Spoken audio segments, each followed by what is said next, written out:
Okay, good morning. We'll go on with our discussion of identical particles. The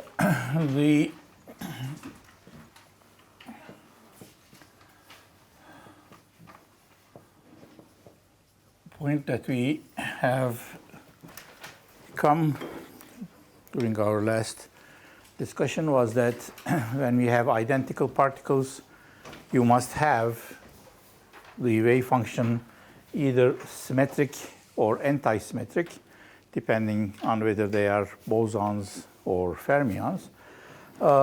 Let's just see what that means in general. So let's look at certain special cases, just to make sure that certain common sense results are obtained. Suppose I have the case of two isolated particles. Okay, we are symmetrizing and anti-symmetrizing these wave functions, but we should have, when these two particles are quite away and isolated from one another, we should be able to treat them independently, separately, so that although all identical particles' wave functions must be symmetrized or anti-symmetrized, somehow they should also be able to act independently if they are far away. Okay, so suppose we have a case in which we have a particle in a potential, let's call it V sub A of x. I'll just work in one dimension. Okay, and this is some potential, perhaps an attractive potential. I'll just make this up. Okay, some potential which is 0 everywhere except near A, for example. Okay, and then this corresponds to a certain wave function, UA of x, which is going to be, okay, perhaps localized near this region. Okay, it can be time dependent, time independent, etc. But now suppose I also have a problem in which, okay, I am asked to study a particle, let's call it VB of x, okay, and that now has perhaps a potential near this point x equal to b, and that corresponds to a wave function x u b of x, and that will be localized around this region. Okay, so these particles are quite far away, and at any time, okay, the wave functions do not feel one another. Okay, so isolated means that I have this UA of x times UB of x is equal to 0.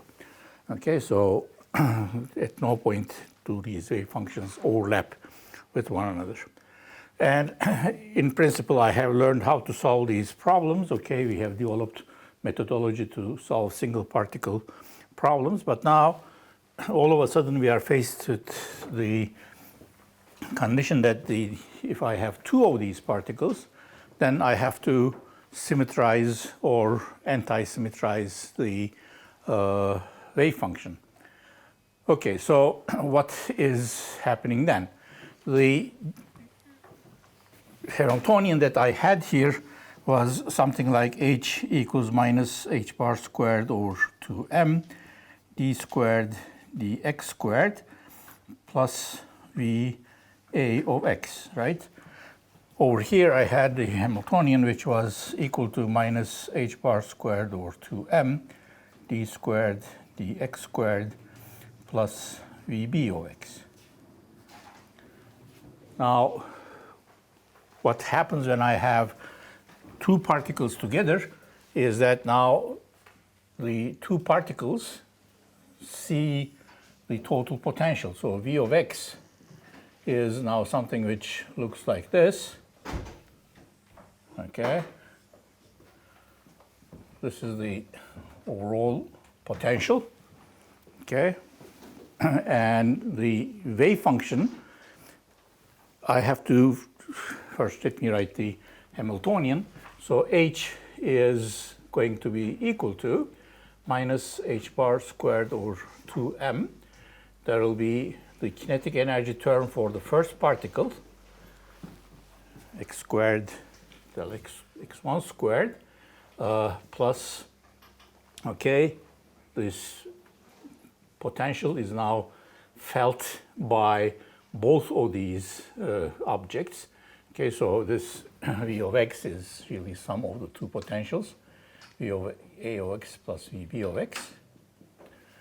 Okay, and I am just going to get V of x1, but then I have the kinetic energy of the second particle, and these are now indistinguishable particles, okay, plus V x2. Okay, so now I need to solve the Schrödinger equation for these two cases, and since these two cases are quite far apart, what I can do is I can say, well, okay, let me just construct my Schrödinger equation. So it will be something like I h bar del psi x1 x2 del t is equal to h times this psi of x1 x2. Okay, so that's my Schrödinger equation. But you see, the Hamiltonian is made up of parts which depend on only x1 and parts that depend only on x2. And under those conditions, we can do separation of variables, which means that I can write this psi of x1, x2 as one function which satisfies this Hamiltonian on the left, okay? And that is going to be my UA of x1 here times UA of x2. I'm sorry, UB of x2. Okay, so because this part here, UA of x1, satisfies this first equation. There's a slight difference between this Hamiltonian and the one over there. This one also contains a VB, but my UA is something that sits over here and doesn't see what the second potential is. Okay, so that's my UA. Okay, whereas if I look at what UB is, it's something over here. It sits on that potential, and it doesn't feel what VA is. So although these V's are made up of both potentials, particles feel just one of them. So the previous solutions are still valid. And because they are valid, I can just put them in. This one satisfies the first Hamiltonian, that one satisfies the second Hamiltonian. So things seem to be okay up to this point. Okay? But now the indistinguishability of the particle says that I cannot have it like this because this is not symmetric or anti-symmetric among when I exchange x1 and x2. So what should I do? Well, I should either symmetrize or anti-symmetrize them, depending on whether these are bosons or fermions. Okay, so what I do is either I add to this or subtract from it a UB of x1, UA of x2, and now I possibly lose the normalization, so I also need a normalization constant. Okay, now you see if I have a plus sign here, if I exchange x1 and x2, I get the same thing as over there, so it's a symmetric function. When I replace x1 with x2, I get the same thing. But if it's a minus sign, I get the negative of what I had, okay, when I exchange it. Okay, so, okay, when I write it like this, sometimes I'll put next to it a sign saying that the upper sign is for something, lower sign is for something else. So upper sign is for bosons, the lower sign is for fermions. Okay, so I use either the plus sign or the minus sign either to symmetrize or anti-symmetrize the wave function. Now you see things are getting a little bit more complicated, because this says that I cannot treat these things as separate, although I can solve these equations separately. That's nice. I still can use what I learned during the first semester. If I have an isolated particle, I can find its wave function, etc., using the single particle Hamiltonian. But if I am to use the two particles in some sense, in some way, okay, then I have to use this symmetrized or anti-symmetrized wave function. So somehow these two particles become entangled. The entanglement is, in this case, something that's quite simple. It says either the first particle is over there and the second particle is there, or the first particle is there and the second one is there. So it's something quite sensible, okay? So that's what I have. Now, we'll need the magnitude squared of this, which is the probability density function. In fact, we'll use it quite a bit. So let me put it someplace. Let me put it on this board. And it will be a long expression, but I'll refer to it every once in a while. So let me write it once. So probability density for finding the first particle at x1 and the second particle x2 is going to be equal to magnitude of psi x1, x2, okay, magnitude squared. So there will be some magnitude of a squared, some normalization factor here. And then there will be a bunch of terms, okay? So please check my algebra. I'll attempt to multiply this with its magnitude, with its complex conjugate. So the first set of terms are going to be u a star of x1, u a of x1, u a of x1, and okay, u b of x2, u b star of x2. Okay, so this is this term multiplied by its complex conjugate. Then let me take this one and multiply it by its complex conjugate. So it's going to be plus again, u b star of x1, u b of x1. Okay, and then I have u a of x2, complex conjugate, u a of x2, right? Okay, then there will be the cross term. So the cross term is going to be plus or minus. So let me, well, maybe I'll just put both of them, the plus or minus. So now I'll multiply this with the complex conjugate of that. Okay, so I have UA, I'll put the x1 coordinate first, UA x1, UB of x1, okay, and UB star of x2, UA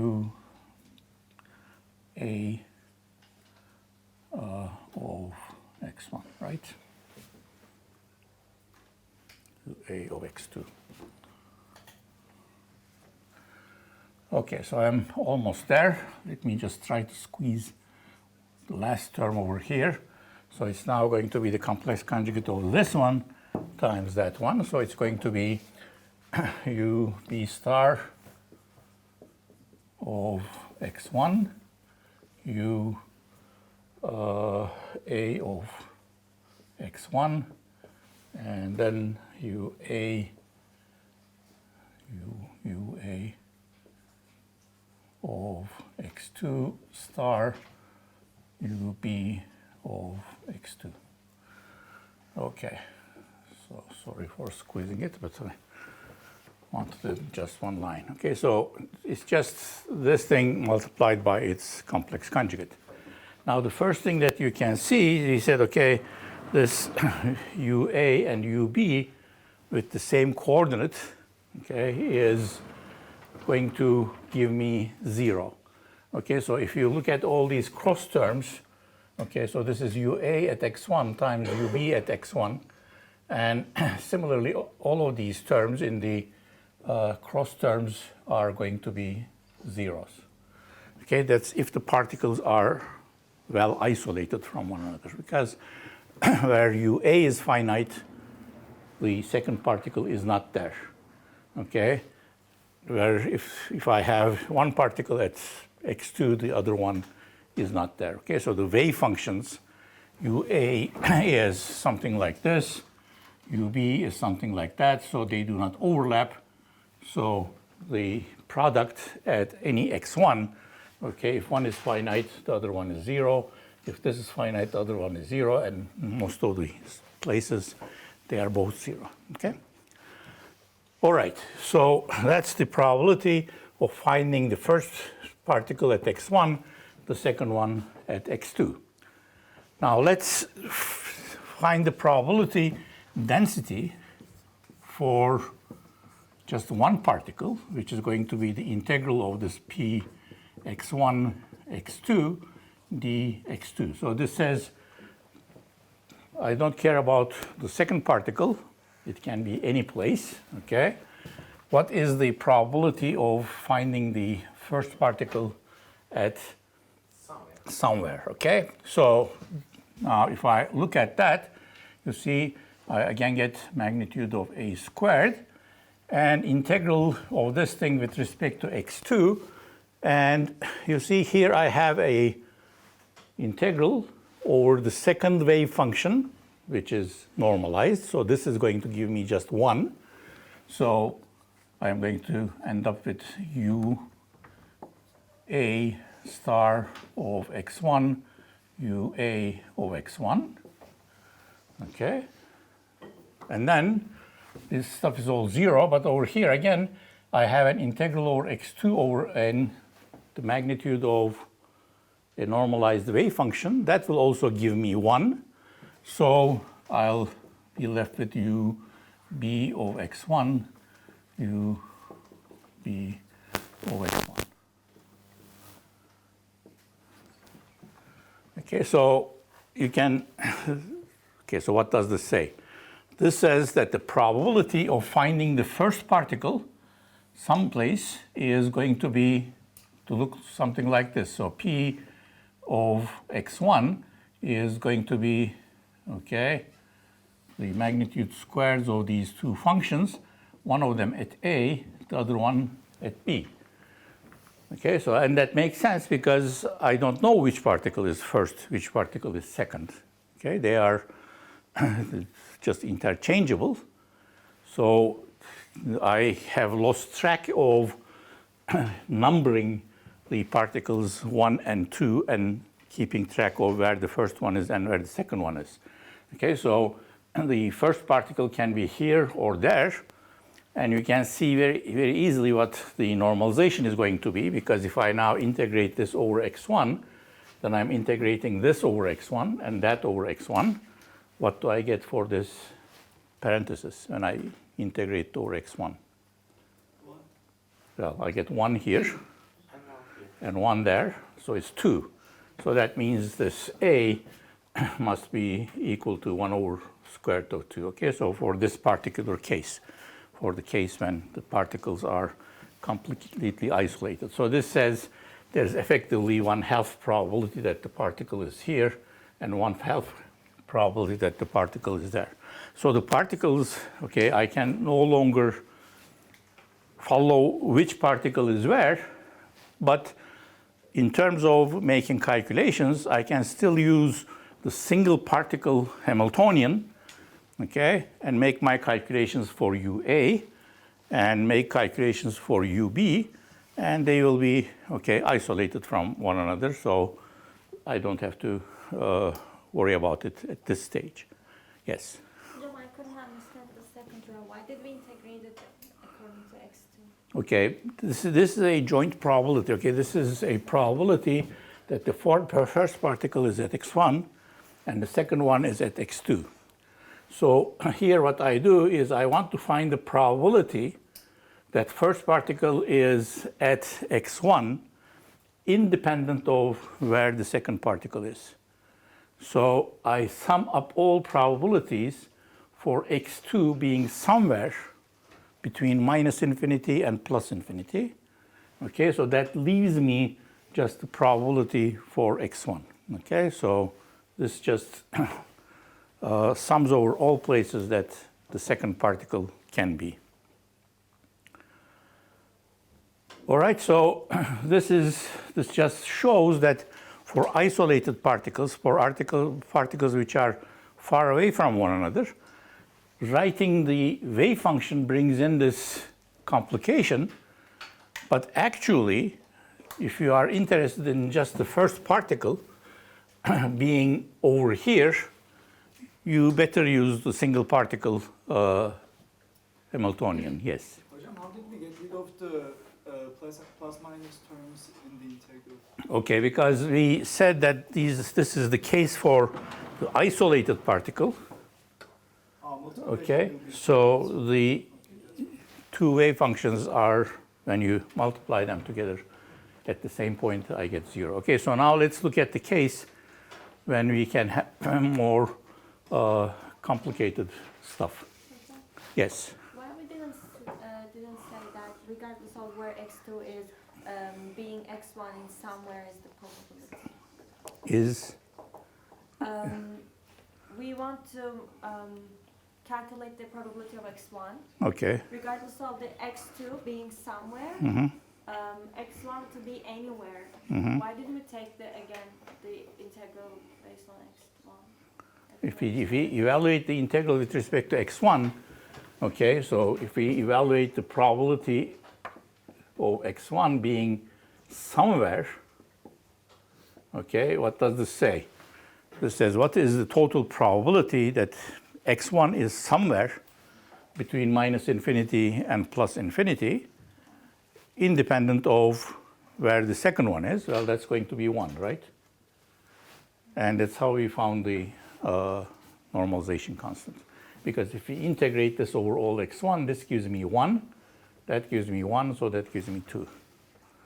Okay, so in order for the normalization to hold, I need a equal 1 over root 2. Okay, so I did not do the integral yet because I wanted to see what this function looks like, and it looks like that. Okay. All right, so let's perhaps start a new page and let's look at some other condition. Okay, so suppose I have, okay, so let's look at the case of overlapping wave functions. In fact, this is not going to be too different because what I'm going to do is, okay, so now I'm solving for the system in this space, okay, X, but now I can no longer, okay, assume that the particles are isolated, okay, so these are non-isolated particles. So now we'll start to see the effects of this symmetrization and anti-symmetrization. Okay, that's where it will start to be significant. Okay, so now if I look at what, for example, perhaps UA is, okay, suppose that's UA of X, and that is UB of X. Now they have an overlap. Okay. But what I will assume is that the particles are in eigenstates of the total Hamiltonian. I don't have to do that, but in the more general case, the algebra becomes much more complicated. Okay, so what I'm going to do is I'm going to assume that these two wave functions are orthogonal to one another. So UA star of x, UB star of x, dx from minus infinity to infinity. Okay, so the integral with the same variable for both of them is going to give me 0. Okay, so these particles in two eigenstates of the Hamiltonian. I have one of them in one state, the other one in some other state, and then the cross terms, if I integrate them over, is going to give me 0. So you see, if I go back to my expression here, if I integrate the probability density over x2, for example, these terms, these cross terms, are still going to give me zeros. Okay? In the previous case, it was just enough to have the products equal to 0 because UA times UB was 0 all over the place. Now, in this case, okay, these are not 0. Okay, there's some product, okay, in finite terms over there. But if I integrate this over x1 or that one over x2, I am going to get 0 again. Okay, so that's going to still simplify my algebra. Okay, so what I want to do now is I want to compare, okay, certain physical properties, okay, certain physical quantities associated with symmetric and anti-symmetric wave functions. And one thing I want to do is, okay, so these are still in the same states, one of them in one eigenstate, the other one in the other eigenstate. Yes? In the beginning, we assumed the particles are not overlapping, so separation of variables valid and potential can be separated, but when they are overlapping, how can we still state that and continue with the same wave functions? Okay, the question is, if the wave functions are not overlapping, can we still do the separation of variables? We can. Okay, so let's in fact look at that.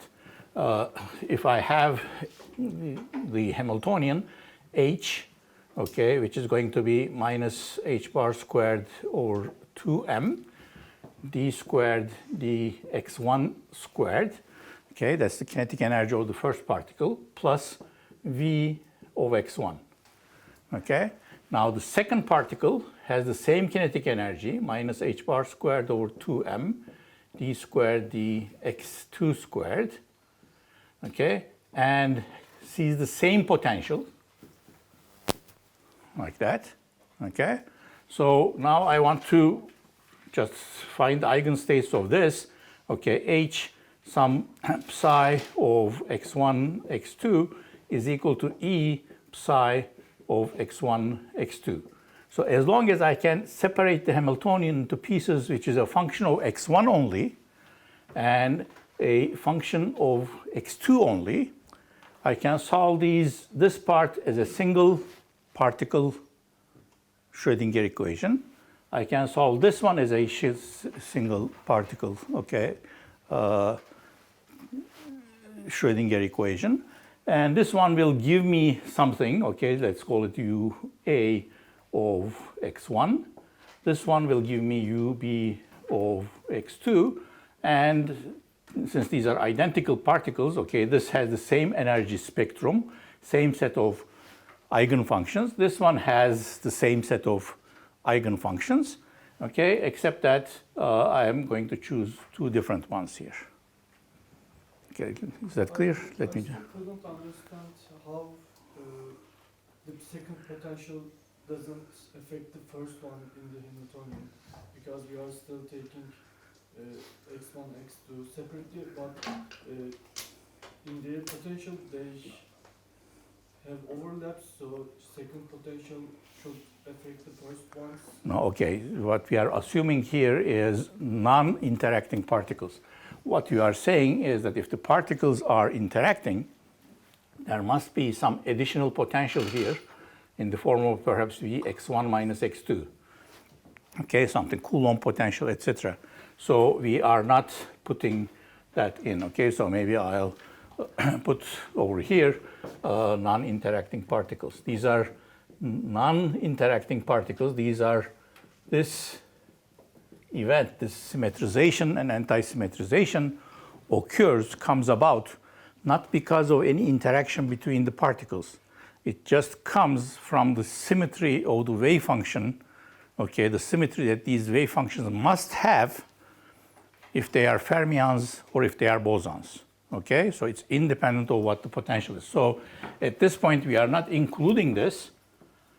Okay, and later on, we'll just add this as a correction to what we are doing. But at this stage, both particles see the same potential. Okay, so suppose this is something like a square well potential. Both of these particles see just the same potential. Okay, yes. I was going to ask something similar. So if we have non-interacting particles, we can always separate, apply separation variables. Yes, if you have non-interacting particles, they all have the same potential structure, and not only that, but the masses are the same, the particles are the same, so that's what you get.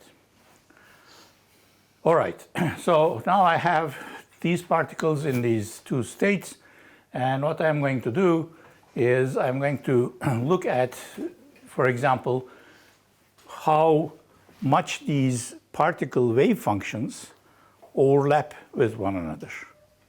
Okay, so I have just drawn these things like that, but we know that the actual wave function cannot be just UA times UB. It must either be symmetric or in the anti-symmetric form. Okay, so what I want to calculate is the square of the distance between them. Okay, so I don't know which one is first, which one is second, but x1 minus x2 is the distance between them. If I just find the average of x1 minus x2, obviously I'm going to get 0, right? Because x1 minus x2 is going to give me some value, but since the wave function is symmetric, x2 minus x1 will give the negative value corresponding to that, so it will average to 0. But the square of something, okay, will not average to 0. So that's what I want to calculate. Okay, so that's going to be equal to the average of x1 squared plus the average of x2 squared minus 2 times average of x1 times x2. Okay, now just from the symmetry of the particles, I know that average of x1 squared must be the same as the average of x2 squared, right? Because I cannot differentiate between the first particle and the second particle. So this is really going to be something like average of x1 squared, or x2 squared if you like, minus 2x1 x2. Okay, so I want to calculate what these things are. So how do I do that? Well, I multiply this by psi star psi and integrate. Okay, so psi star psi is over there. So it's going to be somewhat messy, but obviously we can do it, right? We know how to evaluate integrals and such things. So this I'll do a little schematically because I don't want to write this thing again and again. So let's just see what I would get if I multiply this by x1 squared. Okay, so if I take this psi star psi and multiply each of these terms here with x1 squared. Okay, so let me erase these zeros away.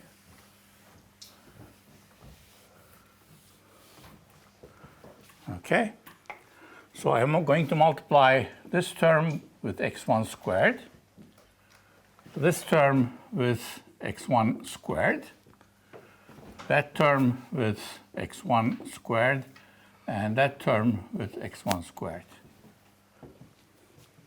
And do the integrals. Okay, so we can sort of see what each term is going to give us. Okay, so this is going to be equal to magnitude of a squared. I can know, no, I can. Okay, so since the cross term here, okay, you see if I integrate this over x1 and x2, okay, without multiplying by these x squareds, you see this is going to give me 1, that's going to give me 1, but these terms are going to give me zeros, right? Because I have this condition that these things are orthogonal, okay? So UA times UB with the same argument integrated over x1 is going to give me 0. Same thing over here, okay? So those terms are going to give me 0, but if I just look at this term and that term, then I'm going to get 1 and 1 from each. So normalization must be, okay, must give me a 1/2 here. So let me just put that in. Okay, so it's the same sort of thing we had last time, except that last time we directly said that this product is going to be 0. Now we are saying that the integral over the variable is going to be 0. Okay, so it's the same thing. Okay, so what happens when I integrate this term over x1 and x2? x2, okay, appears only here. So that part of the integral gives me 1 because these u's are normalized. Okay, this one, you see, gives me UA star x1 squared UA, which is the average value of x1 with respect to this A wave function. So I'm going to call that average of x squared with respect to the A wave function. Okay? Now, plus, this is going to be the second term here, UAX2, UAX2, one with complex conjugate. Integrate over gives me 1. And this is the average of the x variable with respect to the B wave function. Okay? So that's going to be average of x squared with respect to the B wave function. Over here I have these things multiplied, but you see this term, okay, is going to give me 0, and that term is going to give me 0 because they are product of UA and UB with the same argument, and that when integrate over gives me 0. Okay, so that's that. So what I have found here is, okay, so this, what we are calculating here is the average value of x1 squared. Okay, any questions? Did you integrate with respect to x1? Both x1 and x2. Okay, so this is the integral of psi x1, x2, magnitude squared, x1 squared, dx1, dx2. Okay, so we integrate over both variables. So the x2 integral, for example, gives me 1 here and gives me 1 there, but the rest of the integral gives me the average values of these x squared. Okay. So now I already have the first term here, which is 2 times, okay, 1/2 x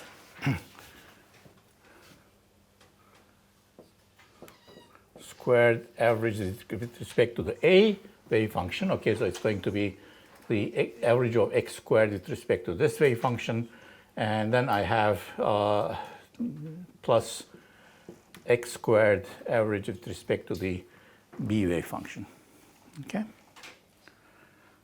So now I still need to work the next term out. Okay, so let's again do it over here. So let me write this out fully this time, all the way from the beginning. So I have this psi x1, x2 magnitude squared. This time I need to have both x1 and x2, dx1, dx2. Okay, so what I am calculating here now is the average value of x1 times x2. Okay, I'm multiplying that by the probability density function and integrating over all of the variables. Okay, so now what does that give me? Well, again, let me just put in those factors. I don't want to write the whole equation again. So I'll put in the factors x1 and x2 as where they belong. So so I'll put x1 over here and x2 over there so that I have these terms which are functions of x1 together and functions of x2 together. Again, I'm going to put an x1 here and x2 there, okay, for that term. Now I have an x1 and an x2 there. You see now I can't claim any of those integrals are equal to 0 because they have x multiplying them. And then I have an x1 here and an x2 there. Okay. So let's see what that is. Well, this piece here is the average of x1 with respect to the a wave function, right? So let me again put 1/2 here. And the first term is average value of x with respect to the a wave function. Okay, so x1 is an integration variable. Okay, it's a dummy variable. What remains is the average value of this quantity x with respect to a multiplied by this second part of the integral, which is going to be the average of x with respect to the b, okay, wave function. So these things are physically quite sensible. Okay, so the average value of this is going to be somewhere over here. Average value of that is going to be somewhere over there. Okay, but that's what I have. Okay, so that's just the first term. Then I have plus, okay, what is this? Okay, the average value of x with respect to the b, and then average value of x with respect to a. Okay. So that's the second term. Then I have these plus or minus terms. So let me put a plus or minus here and look at what this is. Now, this thing is sort of funny, okay? It contains UA star UB, okay? But it also contains an X, okay? So this is a different type of expectation value that we have not seen before because we never used two different wave functions to find the expectation value of the same quantity. It doesn't even have to be real, right? So it's something UA star UB times x2. Let's give this a name. This is the expectation value of x okay, with respect to the A and B wave functions. This one here is practically the same thing because I have x multiplying UA with the same argument and UB at the same argument, except that it's the complex conjugate of the previous term, right? So if you just compare what you have on the left and on the right there, okay, this is just the complex conjugate of that with a different variable. So it's going to give me the same thing, except that it's going to be the complex conjugate.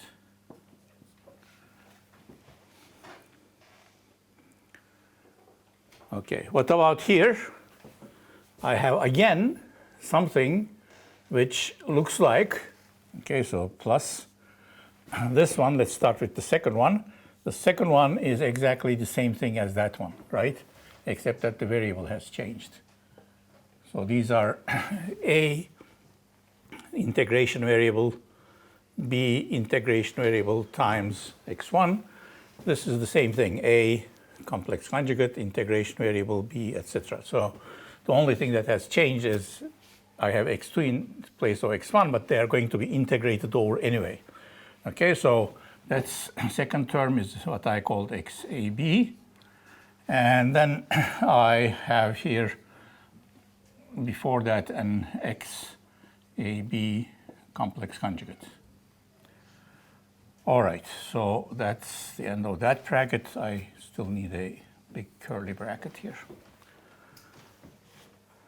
Okay, so let's carry that over there. Okay, so this is going to be equal to 1/2. You see, these are all same type of terms. So this is going to be average value of x with respect to the A wave function, average value of x with respect to the B wave function, two of them divided by 2, plus or minus this bracket. And this is, again, x with respect to the AB wave functions. You see, this is a measure of how much these wave functions are overlapping. Okay? If the wave functions are very far from one another, we saw that even multiplying them together gives us 0. Okay? If one wave function is over here and the wave function is over there, then this product here, UB times UA, is already 0. But now if they are not overlapping, okay, their integral is still 0, but if I multiply them with x, obviously the orthogonality is lost. So I have this xab and just magnitude squared of that. Okay, so it has to be something real, and that's what I have. Okay, so that is now the term that I have to put over here. So it's going to be minus, okay, twice xa xb plus or minus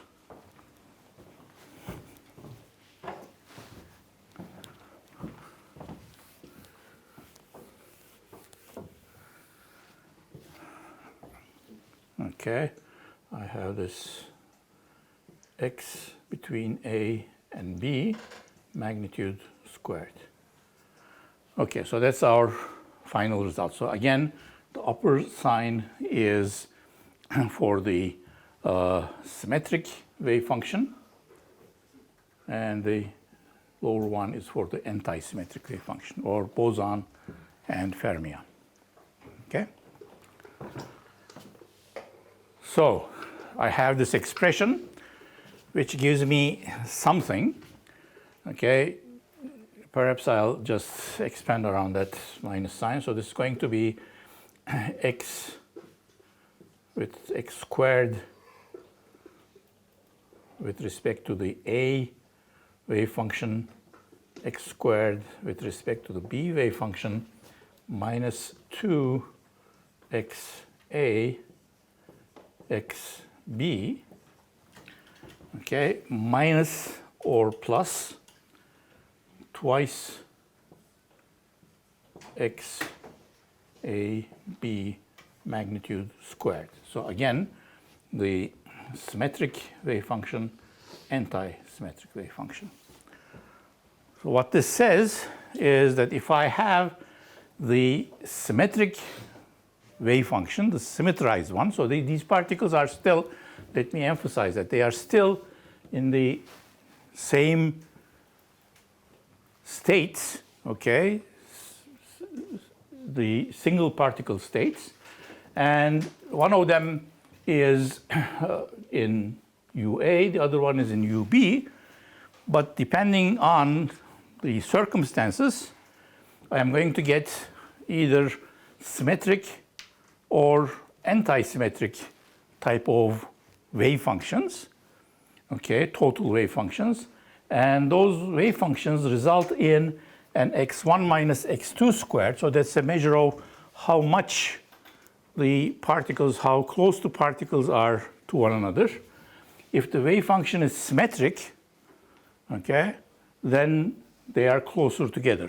So x1 minus x2 squared is smaller. But if they are anti-symmetric, then they are farther apart, okay?